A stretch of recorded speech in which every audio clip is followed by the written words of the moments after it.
Minsan, ang buhay ay tila isang komplikadong maze na puno ng mga liko at sulok na minsang hindi mo inaasahan. Sa aking pag-upo sa harap ng aking laptop, hindi ko inaasahan na ang simpleng pag-attend ng online class ay magiging simula ng isang muling pagkikita. Matagal na rin mula noong huli kong makita si Miguel, isang matalik kong kaibigan noong kami mga bata pa. Ngunit dahil sa mga pangyayari sa buhay, kami nagkahiwalay ng landas. Nagsimula ang lahat sa isang ordinaryong araw. Nagumpisa ang klase at nagpakilala ang bawat isa. Laking gulat ko nang marinig ang pangalan ni Miguel. Agad na bumalik sa akin ang mga alaala ng aming kabataan. Ang mga tawanan, kwentuhan, at ang hindi malilimutang insidente na naging dahilan ng aming tampuhan. Naisip ko, ito na kaya ang pagkakataong magkausap kami muli? Habang patuloy ang klase, hindi ko maiwasang mapatingin sa kanyang video feed. Parang walang nagbago sa kanya. Ang kanyang mga mata ay puno pa rin ng sigla, ngunit may kakaibang lungkot na tila hindi ko maipaliwanag. Nagsimula akong magtaka, ano na kaya ang nangyari sa kanya mula noong huli kaming nagkita? Pagkatapos ng klase, nagpasya akong mag-message kay Miguel. Hindi ako sigurado kung paano ko sisimulan ang pag-uusap. Dapat ko bang ipakita na masaya ako sa aming muling pagtatagpo? O dapat ko bang ipahiwatig na may halong kaba sa aking dibdib? Sa huli, nag-type ako ng simpleng, "Hi Miguel, kumusta ka na?" at pinindot ang send button. Makalipas ang ilang minuto, nag-reply siya. "Uy Adrian, tagal na, okay naman ako. Ikaw?" Ang pagkabagabag sa aking dibdib ay unti-unting nawala. Pero sa kabila ng mga simpleng mensaheng ito, naramdaman kong may malalim na emosyon sa likod ng mga salita. Nagpatuloy kami sa pag-uusap hanggang sa napagdesisyonan naming mag-video call. Sa call na iyon, bumalik ang lahat ng alaala. Parang walang nagbago, pareho pa rin kaming mahilig magbiro at magkwentuhan. Ngunit hindi maipagkakaila na may tensyon sa hangin. Alam kong parehong nasa isip namin ang nangyari noong kabataan namin. Ang tampuhan na naghiwalay sa aming pagkakaibigan. Sa gitna ng aming pag-uusap, biglang nagsalita si Miguel.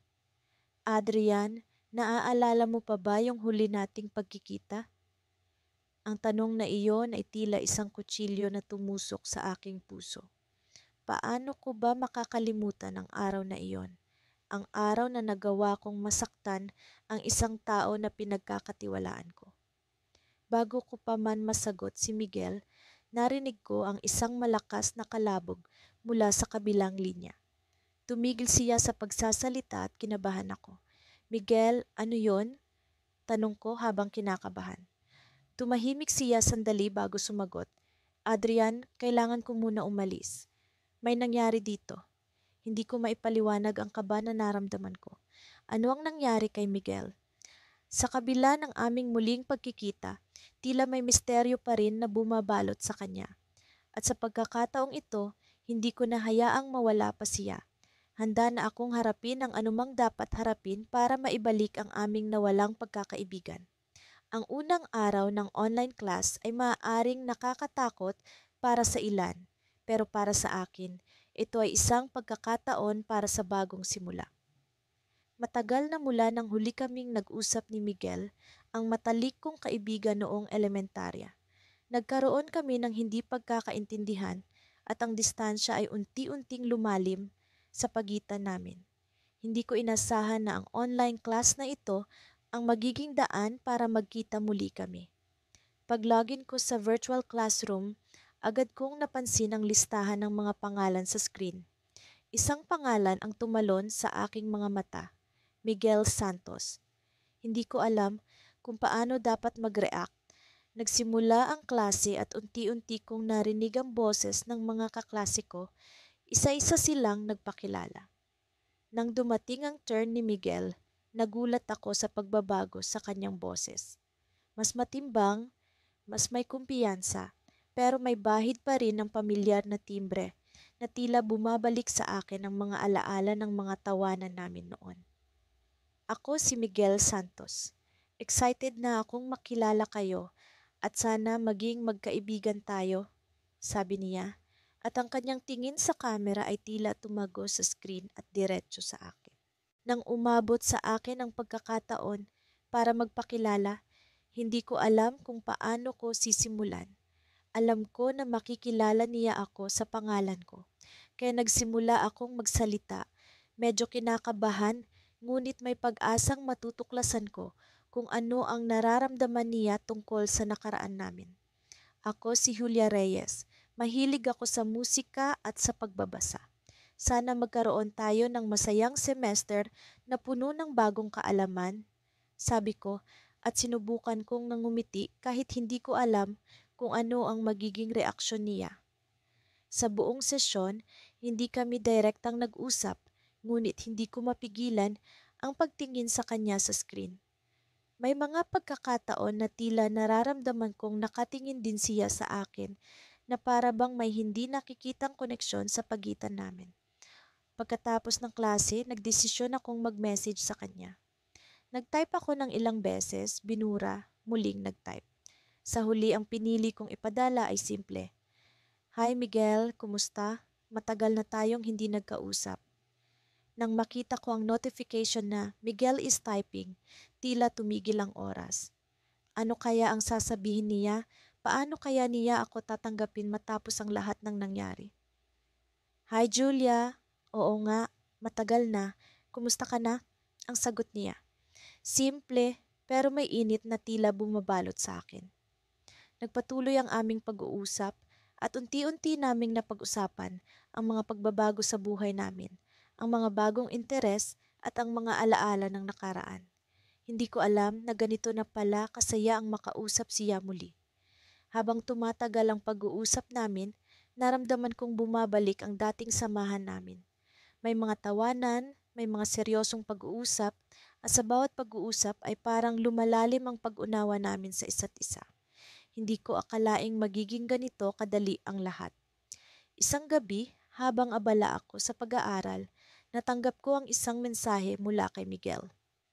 Julia, may gusto sana akong aminin sa'yo. Napatigil ako sa ginagawa ko. Ano kaya ito? Nagkaroon ng kaunting kaba sa dibdib ko. Anong gusto mong sabihin? Sagot ko at naghintay sa susunod niyang mensahe. Alam mo ba, simula pa noon, palagi kitang hinahangaan. Hindi ko alam kung paano sasabihin ito noon, pero ngayon, sa tingin ko, kaya ko nang sabihin sa iyo nang hindi natatakot. Sabi niya, hindi ko alam kung paano ko ireresponde ang nararamdaman ko. Ang totoo, palaging may espesyal na lugar si Miguel sa puso ko, kahit noong hindi pa kami nag-uusap muli. Salamat sa pagiging tapat, Miguel. Palagi kitang pinahahalagahan bilang kaibigan at masaya ako na nagkakausap tayo ulit. Sagot ko, hindi ko pa rin alam kung paano sasabihin ang nararamdaman ko. Sa puntong iyon, nagkaroon ng katahimikan sa aming pag-uusap. Ngunit ang katahimikan na iyon ay puno ng pag-asa, ng mga damdaming hindi maipaliwanag. Nagsimula kaming mag-usap ng mas madalas at naramdaman kong unti-unting nagbabago ang pagkakaibigan namin. Isang gabi, habang nag-uusap kami, may bigla siyang ibinanggit. Julia, may nakakatawang nangyari. Nakita kita sa isang lumang video sa YouTube noong sumali tayo sa isang school event. Napaka-cute mo doon. Nagtawanan kami pero may kakaibang tunog ang tawanan namin. Para bang may higit pa sa tawanan na iyon. Nagpatuloy ang aming pag-uusap hanggang sa mapag-usapan ang plano namin matapos ang semester. Tinanong niya ako kung gusto kong magkape kasama siya kapag pwede na. Nagulat ako sa tanong pero alam ko na matagal ko nang hinihintay ito. Gusto ko yan, Miguel. Magkita tayo kapag pwede na. Sagot ko nang may nangiti. Ngunit habang papalapit ang aming pagkikita, isang huling mensahe mula sa kanya ang nag-iwan ng twist sa aming kwento. Julia, tungkol sa pagkikita natin, may isang bagay akong kailangan sabihin bago tayo magkita. Isang bagay na hindi ko pa nasasabi sa'yo. Ano kaya ang bagay na iyon? Ano pa ang hindi ko alam tungkol kay Miguel? Sa puntong iyon, nagkaroon ako ng kaba at excitement sa puso ko. Hindi ko alam kung ano ang mangyayari sa aming pagkikita. Ngunit isang bagay ang sigurado, ang reunion namin ay hindi lamang tungkol sa pag-aayos ng past, kundi sa paglikha ng bagong simula.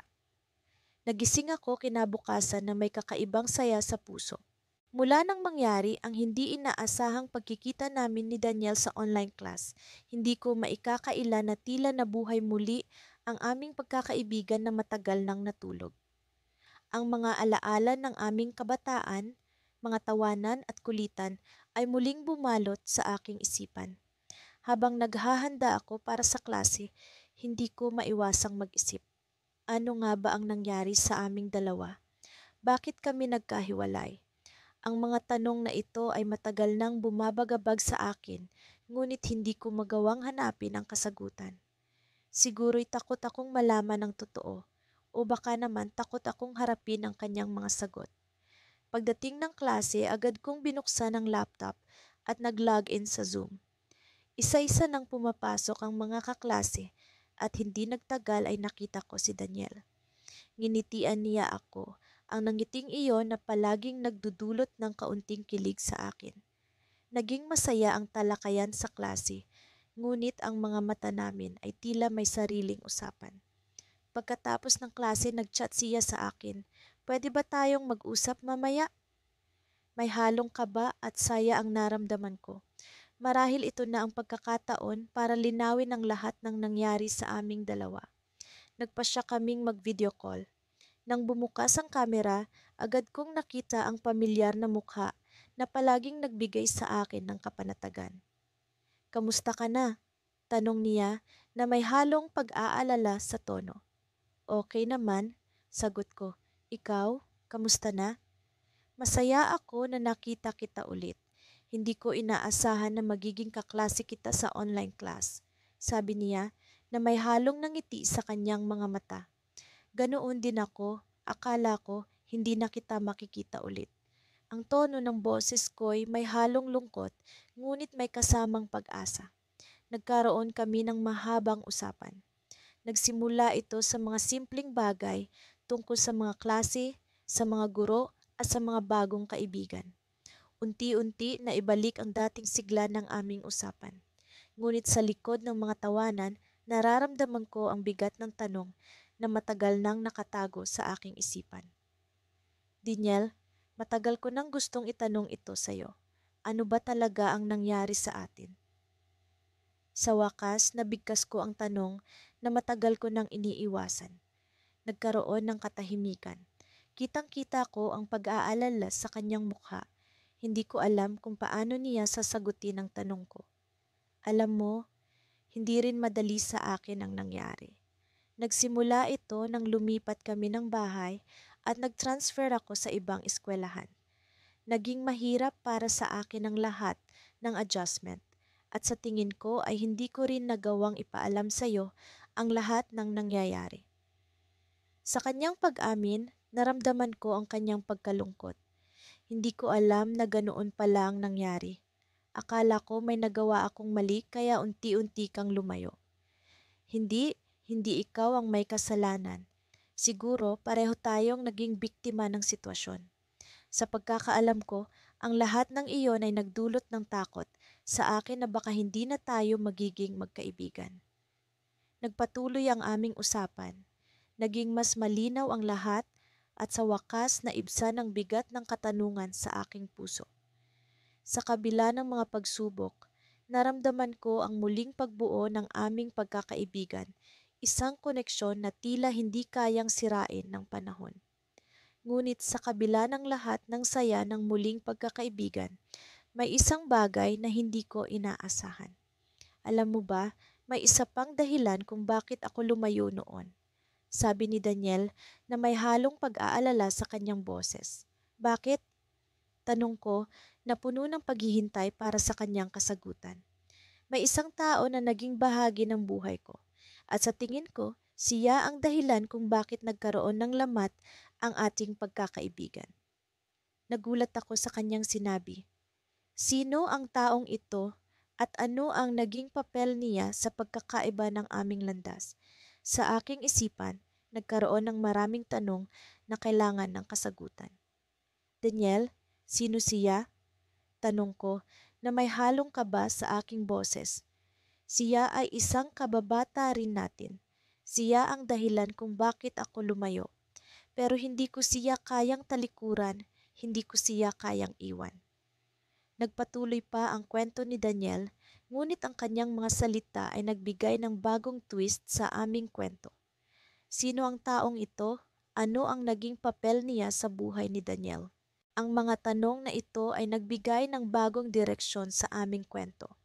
Isang direksyon na puno ng misteryo at pag-asa na sa wakas ay magkaroon ng kasagutan.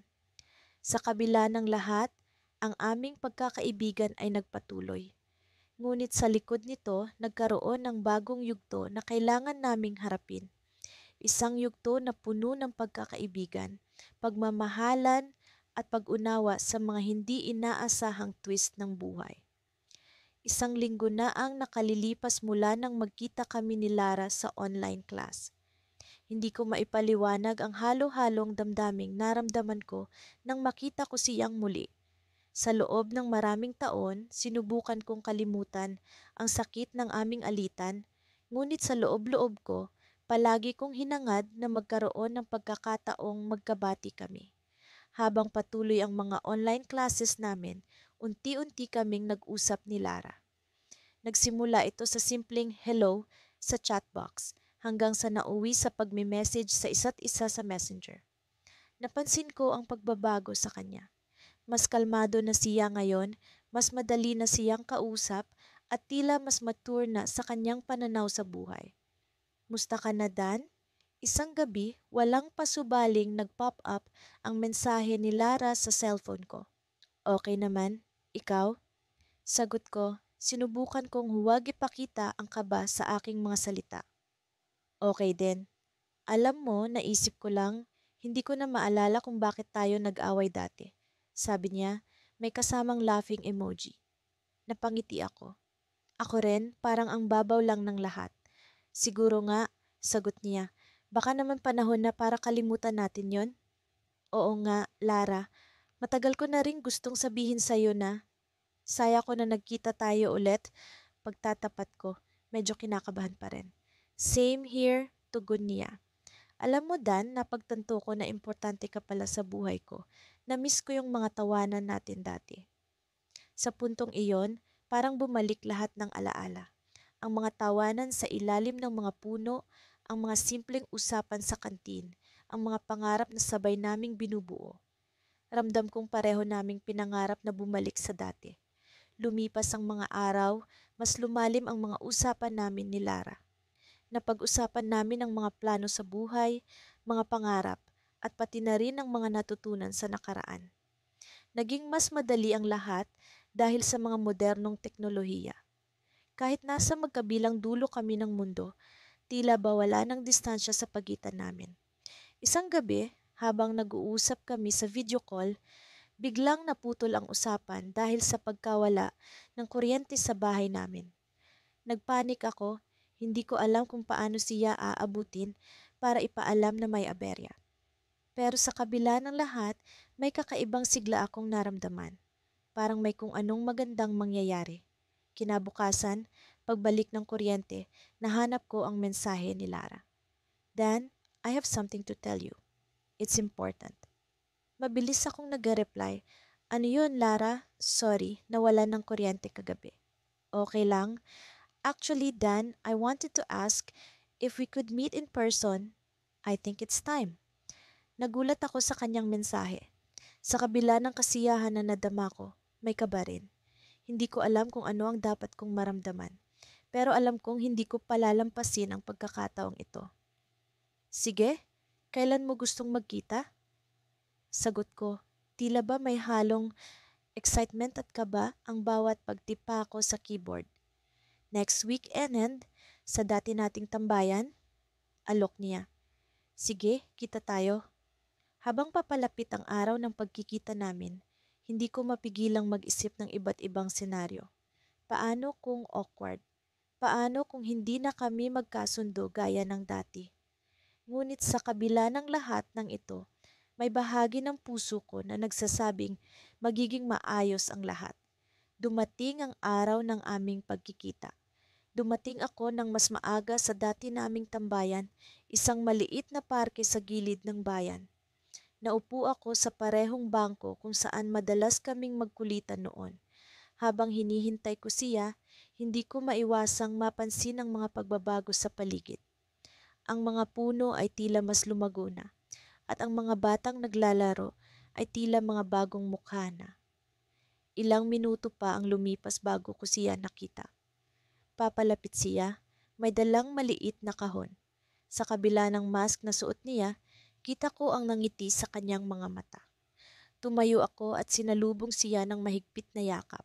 Ang tagal na, sabi niya habang bumibitaw sa pagkakayakap. May gusto akong ibigay sa iyo. Kinuha niya ang maliit na kahon at iniabot sa akin. Nang buksan ko ito, bumungad sa akin ang isang lumang larawan namin. Isang kuha mula sa field trip noong high school. Tawa kami ng tawa sa larawan. Nasa likod nito ang mga salitang, "To new beginnings." Sa puntong iyon, naramdaman kong totoo nga ang sinasabi nila. Minsan, kailangan mo lang bumalik sa simula para makita ang mas magandang bukas. Ngunit sa likod ng lahat ng ito, may isang bagay na bumabagabag sa akin. Isang maliit na sulat ang nakasilid sa ilalim ng kahon. Sa simpleng papel, nakasulat ang mga salitang, "I'm moving abroad next month. I hope this isn't goodbye." Sa kabila ng mga nangyari noon, hindi ko inaasahan na muli kaming magkikita ni Arvin. Ang aming pinagsamahan ay tila isang lumang kwento na nakatago sa mga alaala ng kabataan. Ngunit sa isang hindi inaasahang pagkakataon, ang aming landas ay muling nagtagpo sa isang online class.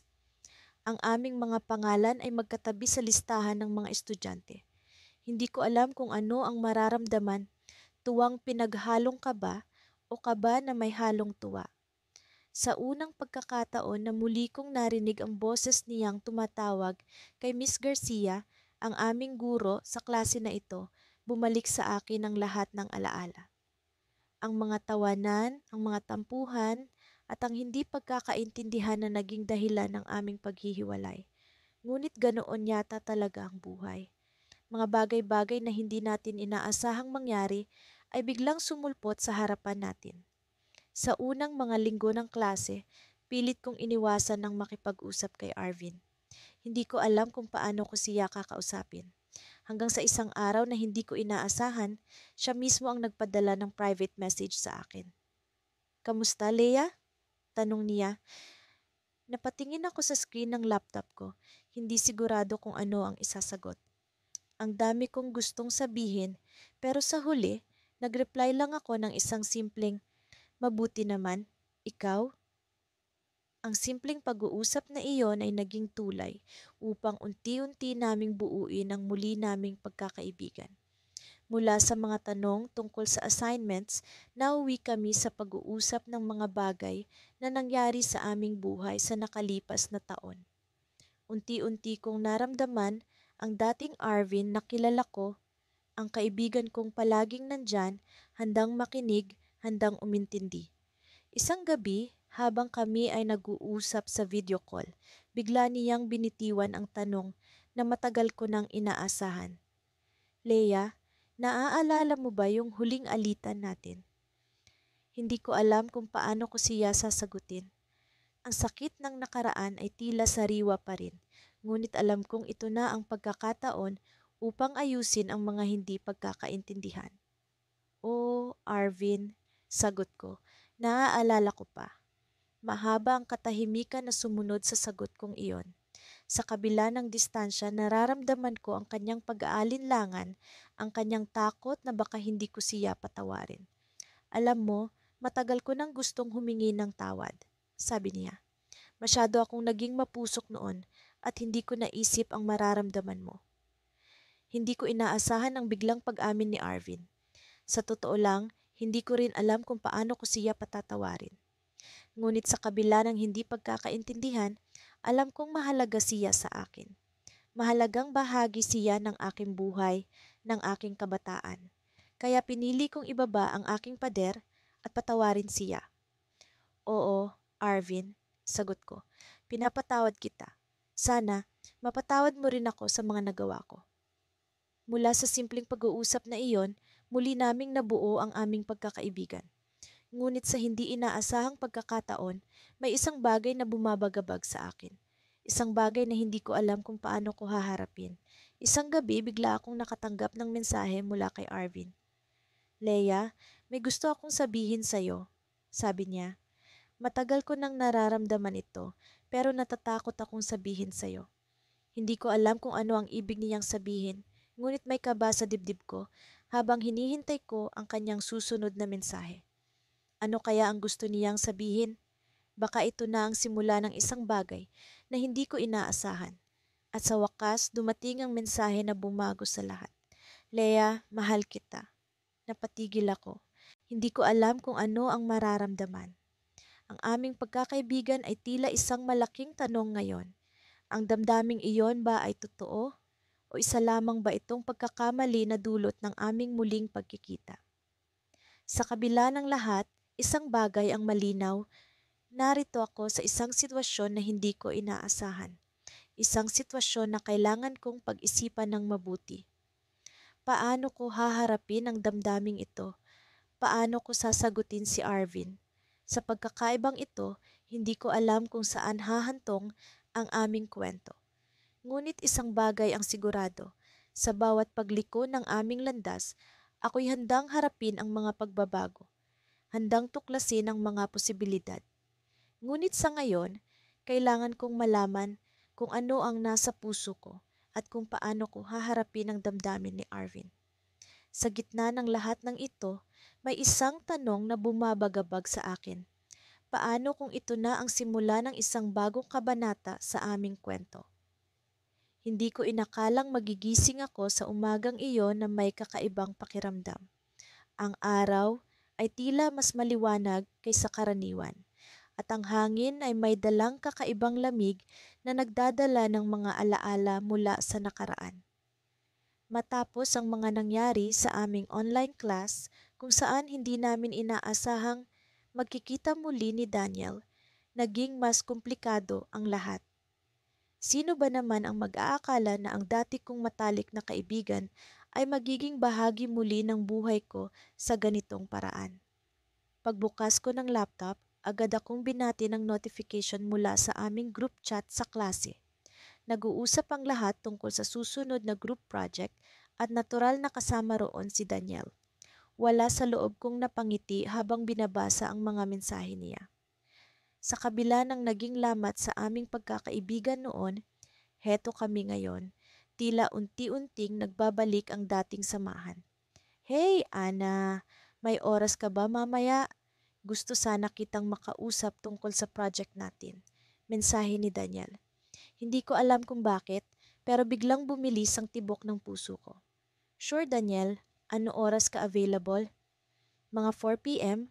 Sa Zoom na lang tayo magkita, sagot niya. Napatingin ako sa orasan.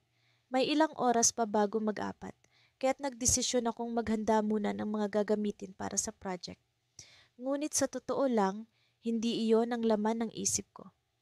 Naaalala ko ang mga araw noong high school kami, kung paano kaming dalawa ang laging magkasama sa bawat group project. Kami ang perfect team noon. Siya ang utak at ako naman ang creative na bahagi. Ngunit sa isang iglap, nagbago ang lahat dahil sa isang hindi pagkakaunawaan. 4:00 na nang magsimula ang aming Zoom meeting. Agad kong binuksan ang kamera at mikropono at halos mapalundag ako nang makita ang nangiti ni Daniel sa screen. Kumusta ka na, Ana? Tanong niya, tila may halong kaba sa boses. Ayos lang naman, medyo busy sa mga requirements pero kinakaya, sagot ko. Alam mo ba, biglang sabi ni Daniel, hindi ko inakala na magkikita tayong muli sa ganitong paraan. I mean after all these years. Oo nga ang daming nangyari, pero heto tayo ngayon. At sa pag-uusap naming iyon, unti-unti naming binalikan ang mga alaala. Napag-usapan namin ang mga araw na magkasama kaming nagre-review para sa exams, kung paano kami tumatakas minsan para lang makapunta sa arcade, at ang mga simpleng sandali na nagbigay saya sa aming kabataan. Daniel, naalala mo ba yung huling araw na nag-usap tayo? Hindi ko napigilang tanungin. Oo, Ana, hindi ko makakalimutan yon. Seryosong sagot niya. Naramdaman ko ang bigat ng kanyang mga salita. Ang huling araw na iyon ay puno ng hindi pagkakaintindihan at tampo. Isang simpleng away na nauwi sa ilang taong hindi pagkakausap. Gusto kong humingi ng tawad sa mga nangyari noon. Bata pa tayo at masyadong mapusok. Hindi ko naisip na ganun ang magiging epekto sa'yo, pag-amin ni Daniel. Pareho tayong may pagkukulang, Daniel. Ako rin, patawarin mo ako sa pagbitaw ko agad sa atin, sabi ko, habang pilit na pinipigilan ang pangingilid ng luha. Nagpatuloy ang aming pag-uusap at sa bawat sandali ay tila nawawala ang mga taon ng tampuhan. Tila isang panibagong simula para sa aming dalawa. Ngunit sa kabila ng saya ng aming muling pagkakaayos, may parte sa akin na nag-aalala. Ano nga ba ang magiging kahihinatnan ng bagong kabanatang ito? Habang patuloy kaming nag-uusap, biglang nag-pop up ang isang notification sa screen ko. Isang bagong email na pakunot ang noo ko nang makita ko ang subject line. Urgent. Please read immediately. Wait lang, Daniel. May kailangan lang akong tingnan, sabi ko, at agad kong binuksan ang email. Habang binabasa ko ang laman, unti-unting bumagsak ang aking mundo. Ang email ay mula sa isang tao na hindi ko inaasahang makikipag-ugnayan sa akin muli. Isang tao mula sa nakaraan na nagdadala ng masalimuot na alaala. Sa bawat linya ng email, may mga salitang tila mga kutsilyo na tumatama sa aking puso. Ana, okay ka lang ba? Tanong ni Daniel, halatang nag-aalala sa itsura ko. Daniel, I think we have a bigger problem, sagot ko habang pilit na tinatago ang panginginig ng aking boses. May isang lihim na hindi ko pa nasasabi. Isang lihim na bumabalik upang guluhin ang mga bagay na akala ko'y naayos na. At sa sandaling iyon, alam kong hindi lang ito tungkol sa aming dalawa ni Daniel, kundi may mas malaki pang bagay na kailangan naming harapin. Habang nakatingin ako kay Daniel sa screen, alam ko na ang landas na aming tatahakin ay hindi magiging madali. Ngunit sa kabila ng lahat, kailangan naming magtulungan upang malampasan ang bagong pagsubok na ito. At sa huli, umaasa akong ang lahat ng ito ay patungo sa tamang daan. Simula nang mag-umpisa ang online classes, unti-unti kong naramdaman na bumabalik ang dati naming samahan ni Mia. Sa kabila ng mga nangyari noon, tila nabura ng mga tawanan at kwentuhan namin sa Zoom ang mga hindi pagkakaunawaan. Nakakatuwang isipin na ang simpleng pagkikita sa virtual na mundo ay nagbigay daan sa muling pagbubukas ng pinto ng aming pagkakaibigan. Ngunit sa likod ng bawat ngiti at biro, hindi ko maiwasang maalala ang huling pagkakataon na nagkaharap kami ni Mia. Iyon ang araw na nagpasya kaming magkalas ng landas. Pareho kaming nasaktan at hindi rin naman naging madali para sa akin ang mga sumunod na araw. Marami akong gustong itanong, ngunit natatakot akong baka sa bigat ng mga salita ay muling gumuho ang lahat. Isang araw pagkatapos ng klase, nag-message si Mia sa chatbox ng aming group video call. May gusto akong sabihin sa iyo pagkatapos nito. Pwede ba tayong mag-usap ng masinsinan? Kinabahan ako sa kanyang mensahe. Maraming bagay ang pumasok sa isip ko. Ano kaya ang sasabihin niya? May kinalaman kaya ito sa nakaraan namin? Nagpaalam kami sa aming mga kamag-aral at nagstay kami sa call. Tahimik kami pareho, tila kapwa nag-iisip ng tamang simula. Hanggang sa siya na mismo ang bumasag ng katahimikan. Alam mo ba, lagi kitang naiisip noong mga panahon na hindi tayo nag-uusap. Napatingin ako sa kanya, kita sa kanyang mga mata ang sinseridad. Ako rin, sagot ko. Mia, pasensya na kung hindi ko agad naintindihan ang nararamdaman mo noon. Ngumiti siya ng bahagya, pareho tayong nagkamali. Pero ang mahalaga, nandito tayo ngayon, nag-uusap ng maayos. Napansin ko ang kakaibang lungkot sa kanyang tinig, kaya nagtanong ako, may problema ka ba? Mukhang may bumabagabag sa'yo. Sandaling nagdalawang isip si Mia bago siya nagsalita. Kasi may isang bagay akong hindi pa nasasabi sa'yo. Pigil ang kanyang boses, tila may alinlangan. Noong mga panahong hindi tayo nag-uusap, may nakilala akong isang tao. Para akong binuhusan ng malamig na tubig. Hindi ko alam kung ano ang mararamdaman ko. Sino? Tanong ko, pilit na pinapakalma ang sarili. Si Lance, sagot niya, sabay tingin sa akin. Alam kong dati tayong magkaibigan din, pero hindi ko inaasahang magiging malapit kami. Nabigla ako sa narinig. Si Lance, ang isa sa mga kaibigan namin noon, ang hindi ko inakalang magiging dahilan ng aming hindi pagkakaintindihan.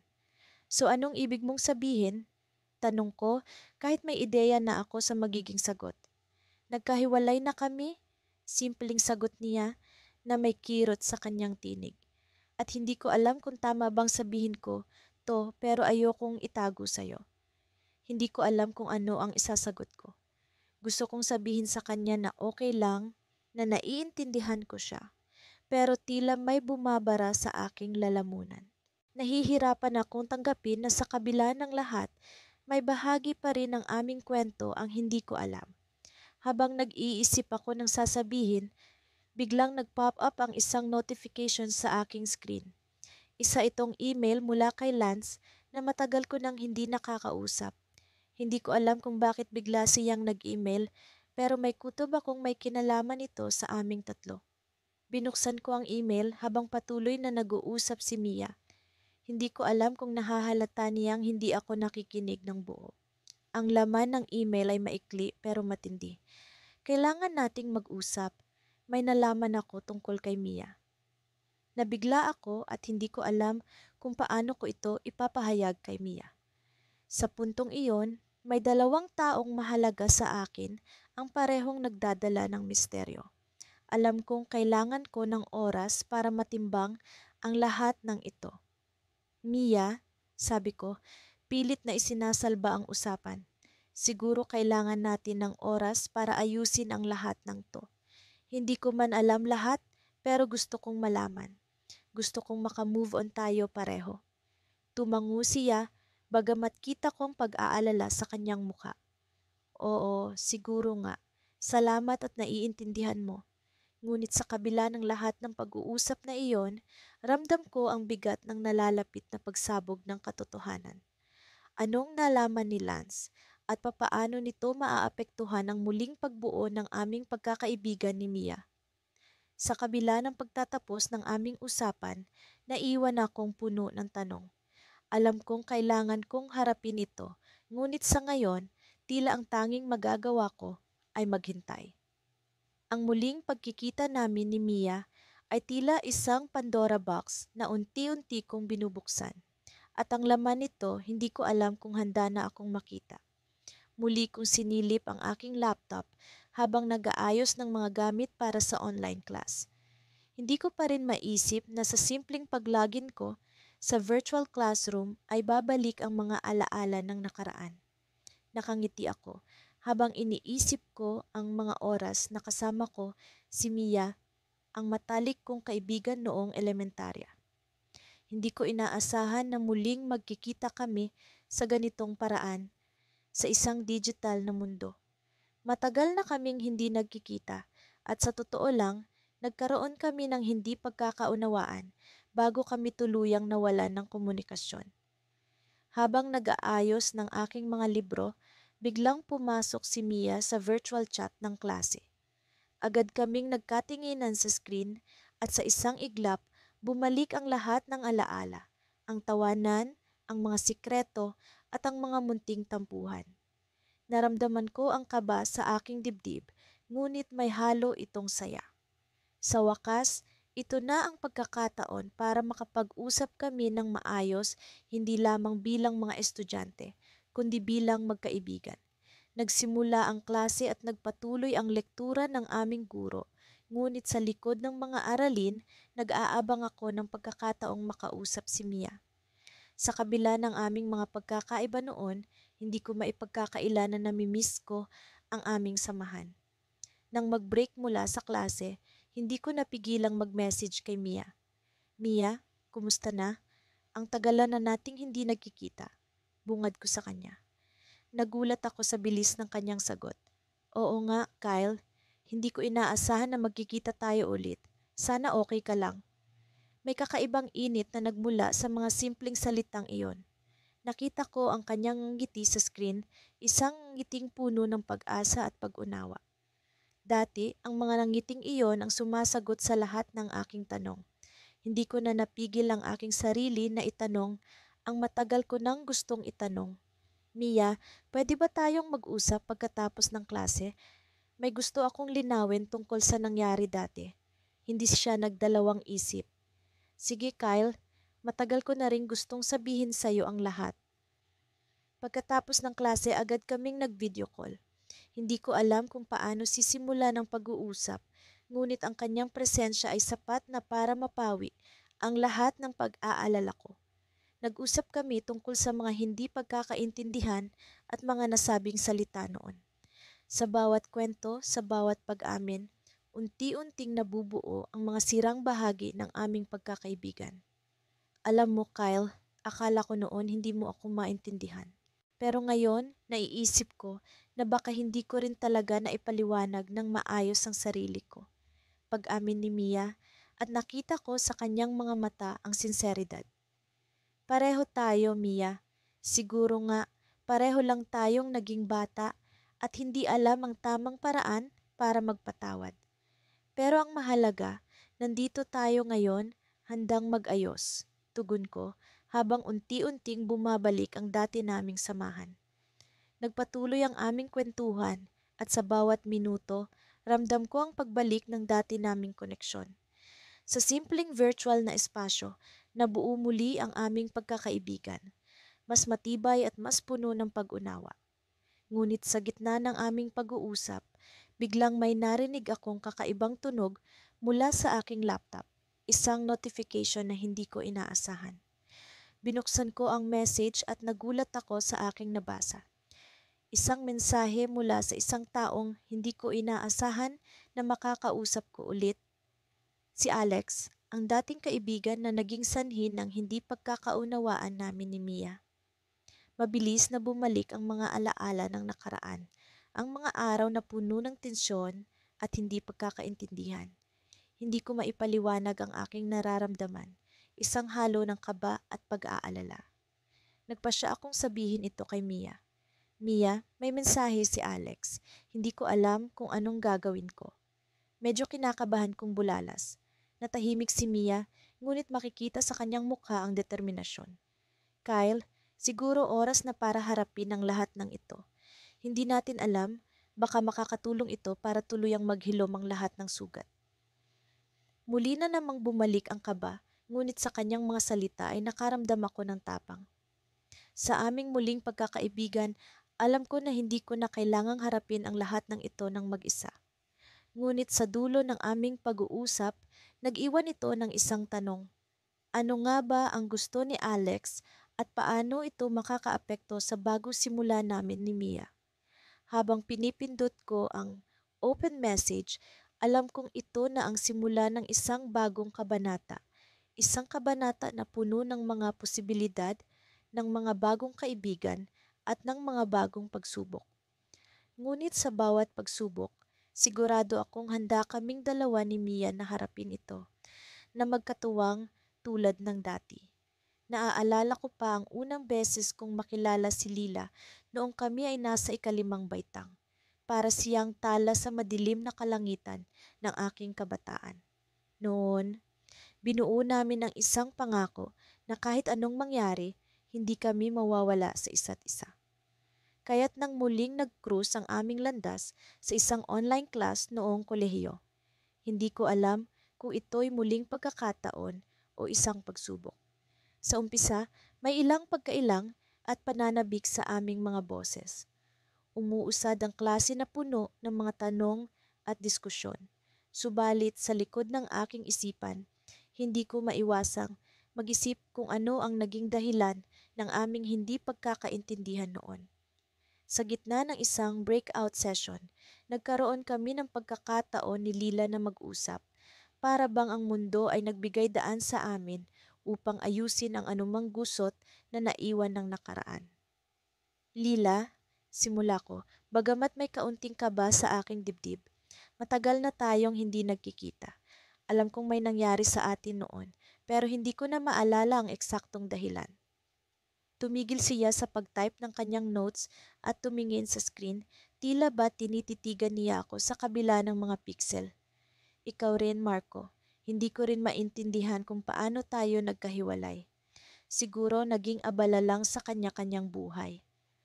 Napansin ko ang bahagyang lungkot sa kanyang ngiti at doon ko naisip na marahil ay may puwang pa rin para sa pag-unawa at pagpapatawad.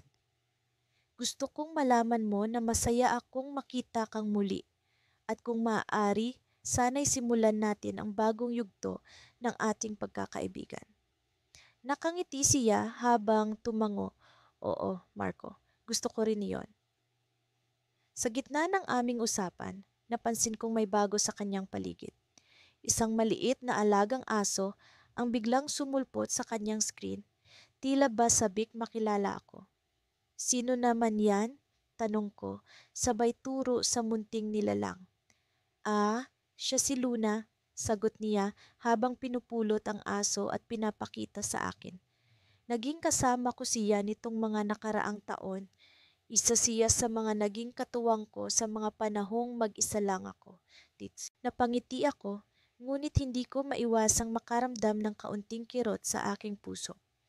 Sa aming pag-uusap, napagtanto kong marami na pala akong hindi alam tungkol kay Lila. Marami na kaming hindi na ibahagi sa isa't isa dahil sa pagkakalayo. Ngayon, narito kami, nagtatangkang bumuo muli ng tulay na magdurugtong sa amin. Alam mo, sabi ko, sa kabila ng lahat ng ito, naniniwala pa rin ako na may dahilan kung bakit tayo nagkakilala muli. Anong dahilan naman iyon? Usisa niya, tila may halong pag-aalala at pag-asa sa kanyang mga mata. Siguro para ipaalala sa atin na kahit gaano kalayo ang ating narating, may mga bagay na hindi nagbabago, tulad ng halaga ng isang tunay na kaibigan. Napatigil siya at ngumiti ng maluwang. Tama ka, Marco, at sa palagay ko mas matibay na ang pagkakaibigan natin ngayon kumpara noon. Habang tumatakbo ang oras, hindi ko maiwasang mapansin na may kakaiba sa kanyang mga kilos, para bang may gusto pa siyang sabihin ngunit hindi niya magawang bigkasin. May problema ba, Lila? Tanong ko, puno ng pag-aalala. Huminga siya ng malalim at tila may hinahanap sa paligid ng kanyang kwarto. May gusto sana akong ipagtapat sa iyo, pero hindi ko alam kung ito ang tamang panahon. Nag-aalangan ako, ngunit pinaigting pa rin ang aking loob. Ano iyon? Makikinig ako, Lila. Ngunit bago pa siya makasagot, biglang nag-freeze ang kanyang screen. Nawala ang kanyang boses sa gitna ng aming pag-uusap, naiwan akong bitin at nagtatanong. Sinubukan ko siyang i-chat, pero hindi siya sumagot. Sa pagtatapos ng klase, hindi ko maiwasang mag-isip kung ano ang nais niyang sabihin. May bumabagabag sa akin, isang hinala na marahil ay may mas malalim pang dahilan ang kanyang naging pag-aalangan. Habang nagmamasid ako sa mga mensahe sa chatbox, napansin ko ang isang bagong email mula sa kanya. Agad ko itong binuksan at laking gulat ko sa nilalaman nito.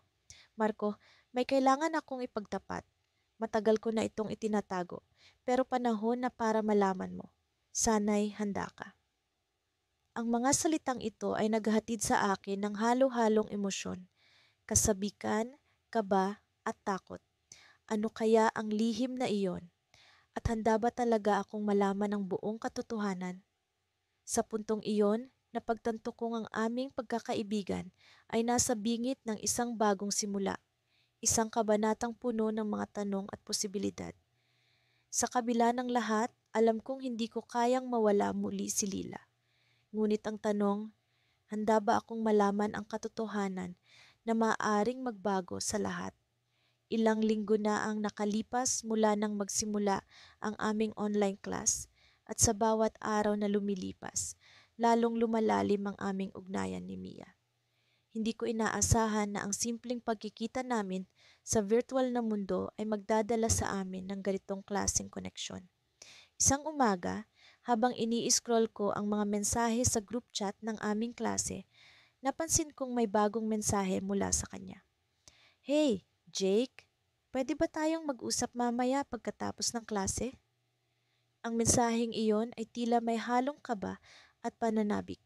Hindi ko maiwasang mag-isip ng kung ano-anong bagay. May magandang balita ba siyang sasabihin? O baka naman may problema? "Sure, Mia. Kita tayo sa Zoom pagkatapos ng klase." Ang mabilis kong tugon. Sa buong araw na iyon, hindi ako mapakali. Pilit kong inaayos ang aking mga naiisip, ngunit bumabalik pa rin ako sa mensahe ni Mia.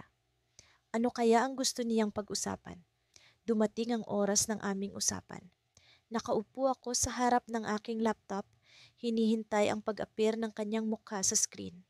Nang sa wakas ay mag-load ang kanyang video, nakita ko ang nangiti sa kanyang mga labi na tila ba may tinatago itong lihim. "Hi Jake," bati niya. "Salamat sa paglaan ng oras." "Syempre naman, Mia. Ano bang meron?" Tanong ko, hindi maitago ang aking pagkasabik. "Naalala mo ba nung mga bata pa tayo? Palagi tayong nangangarap na mag-travel sa iba't ibang lugar?" Tanong niya, may bakas ng nostalgia sa kanyang boses. "Oo naman, Mia. Hindi ko makakalimutan yon. Lalo na yung plano nating pumunta sa Baguio para mag-camping." Sagot ko habang bumabalik sa akin ang mga alaala ng aming kabataan. "Well, may surprise ako sa'yo," sabi niya, sabay pakita ng isang ticket sa kanyang screen. "May booking ako papuntang Baguio next weekend at gusto kong isama ka." Nanlaki ang aking mga mata sa gulat at tuwa. "Totoo ba riyan, Mia? Bakit ngayon mo lang sinabi? Alam kong matagal na nating gustong gawin ito at pakiramdam ko oras na para tuparin natin ang pangarap nating ito."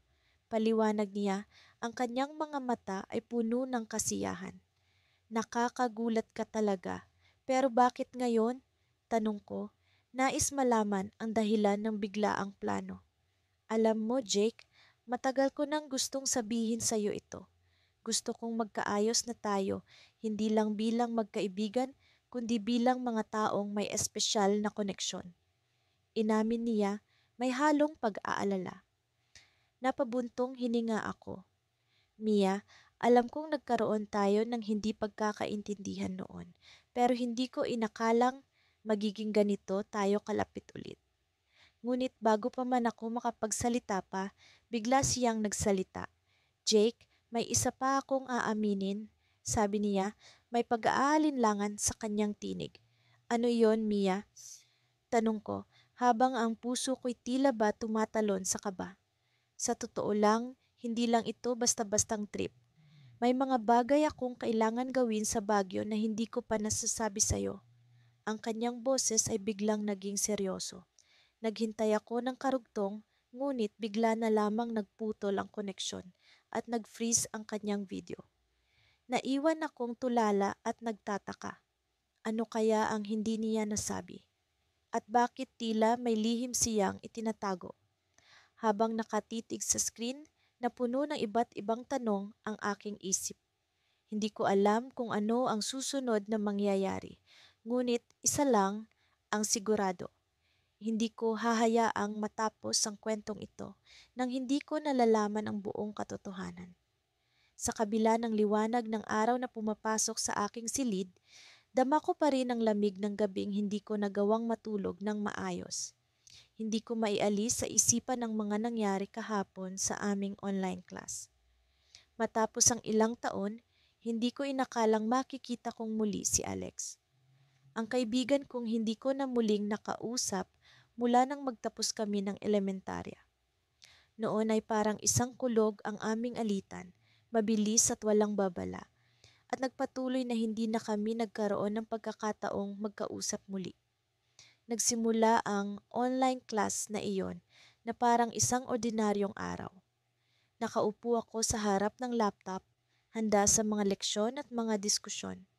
Ngunit nang buksan ng aming guro ang screen para sa group project, biglang lumitaw ang pangalan ni Alex sa aking screen. Napatigil ako. Akala ko'y nagkamali ang aking mga mata, ngunit hindi. Si Alex nga iyon at tila walang nabago sa kanya mula noong huli kaming nagkita. Ang kanyang nag-aapoy na determinasyon at ngiting parang walang nangyari sa aming nakaraan. Habang nag-uusap kami sa pamamagitan ng chatbox, unti-unting bumalik ang mga alaala ng aming pagkakaibigan. Ang mga araw na magkasama kaming naglalaro sa parke, ang mga lihim na aming ibinahagi sa ilalim ng puno ng mangga, at ang mga tawanan na akala ko'y hindi na mauulit. Ngunit kasabay ng mga magagandang alaala, bumalik din ang sakit ng aming huling pag-aaway. Hindi ko maalala ang eksaktong dahilan, ngunit ang damdamin ng pagtatampo at sama ng loob ay tila sariwa pa rin. Nagsimula ang aming proyekto na may bahagyang awkwardness. Sa unay, puro tungkol lamang sa gawain ang aming usapan. Ngunit habang tumatagal, hindi ko naiwasang magtanong, Alex, naaalala mo pa ba ang nangyari sa atin noon? Isang mensahe na tila humihingi ng kasagutan sa mga tanong na matagal ko nang kinimkim. Nagulat ako nang mabilis siyang sumagot, oo, naaalala ko, at matagal ko nang gustong humingi ng tawad sa iyo. Hindi ko inaasahan ang kanyang tugon. Akala ko'y magiging mahirap ang pag-uusap na ito, ngunit naramdaman ko ang sinseridad sa kanyang mga salita. Pareho tayong bata noon at pareho tayong nagkamali, sagot ko. Gusto ko ring humingi ng tawad sa mga nasabi ko. Sa pag-uusap naming iyon, unti-unting nawala ang bigat na matagal nang nakadagan sa aking dibdib. Parang ang bawat pahayag ay nagiging tulay na nagdudugtong muli sa aming nasirang pagkakaibigan. Naramdaman ko ang init ng muling pagkakaunawaan sa pagitan namin. Ngunit may isang bagay na bumabagabag sa akin. Sa kabila ng saya ng muling pagkakaayos, naroon pa rin ang tanong na hindi ko maalis sa aking isipan. Bakit ngayon lang? Naisip kong itanong, ngunit natatakot akong baka masira muli ang bagong anyo ng aming relasyon. Nang matapos ang aming klase, patuloy pa rin ang aming pag-uusap. Napag-usapan namin ang mga pagbabago sa aming buhay, ang mga pangarap na nais naming tuparin, at ang mga bagay na nagbago sa amin. Sa wakas, naramdaman ko ang kaluwagan at saya ng muling pagkakaroon ng kaibigan na minsang nawala sa akin. Habang patuloy ang aming pag-uusap, napansin kong may kakaibang kinang sa kanyang mga mata, kahit pa nasa screen lamang kami nagkikita. Parang may lihim siyang nais sabihin, ngunit hindi niya magawang ibulalas. Bago kami magpaalam, umamin siya, alam mo, may isa pa akong dahilan kung bakit gusto kitang makausap muli. Nagtaka ako at hindi ko mapigilang magtanong, ano iyon? Ngunit bago niya pa man masagot, biglang naputol ang aming koneksyon. Nawala ang kanyang imahe sa screen at tanging ang kulay itim na background ng video call ang naiwan. Nagtataka at nababalisa, hindi ko alam kung ito ba'y isang simpleng aberya lamang sa internet o isang bagay na mas malalim pa. Nang bumalik ang koneksyon, wala na si Alex sa linya. Iniwan niya akong puno ng katanungan at pag-aalala. Ano kaya ang nais niyang sabihin? Bakit tila isang misteryo ang kanyang mga huling salita? Hindi ko maalis ang pakiramdam na may bagay siyang hindi pa sinasabi at hindi ko alam kung ito ba'y isang bagay na magpapaligaya o magdadala ng panibagong alon ng komplikasyon sa aming relasyon. Habang nakatitig ako sa walang laman na screen, naramdaman kong ito'y simula pa lamang ng isang mas malalim na kabanata sa aming muling pagkikita. At sa kabila ng lahat, alam kong hindi ko nahahayaang muling mawala si Alex sa aking buhay. Ngunit kakayanin ko bang harapin ang mga posibilidad na dala ng kanyang misteryosong mga salita?